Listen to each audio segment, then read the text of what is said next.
కొంచెం టెన్షన్‌గా ఉంది. నేను వాయిస్ ఓవర్ ఇవ్వడం స్టార్ట్ చేశాక యూట్యూబ్‌లోనే ఫస్ట్ లాంగ్ వీడియో అనమాట. నేను ఇంత టైం మాట్లాడగలనో లేదో నాకు తెలీదు. అంటే షార్ట్స్‌కి 20 సెకండ్స్, 30 సెకండ్స్ ఇలా మాట్లాడేస్తుంటాం కదా! అది 1 మినిట్‌లో వచ్చేసరికి అంత మాటలొస్తాయో కూడా నాకు అర్థం కావట్లేదనమాట.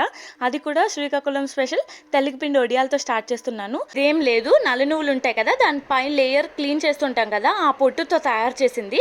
ఇది కొంచెం అట్టు ముక్కలా గట్టిగా ఉంటదనమాట. సో, ఓవర్ నైట్ సోక్ చేసేసుకోవాలి. చేసుకున్నాక ఇలా పొడి పొడిగా ముద్దలా తయారవుతది. అందులో ఉన్న వాటర్ మొత్తం డ్రైన్ చేసేయాలనమాట.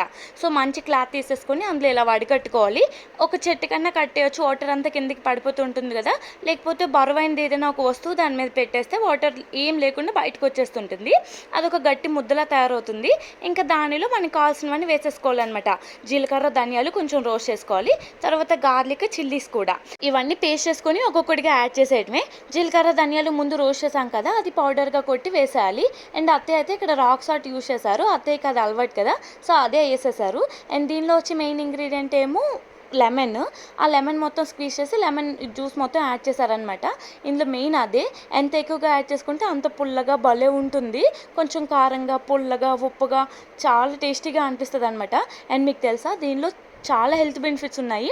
చిన్నప్పుడు మా అమ్మకి ఎవరు చెప్పేశారు, ఇది తింటే బ్రెయిన్ చాలా యాక్టివ్గా పనిచేసేస్తుంది, చాలా తెలివితేటలు వచ్చేస్తాయని. ఇక మా అమ్మ అప్పటి నుంచి రోజు గంజన్నం, పిండొడియం ఇవే అనమాట.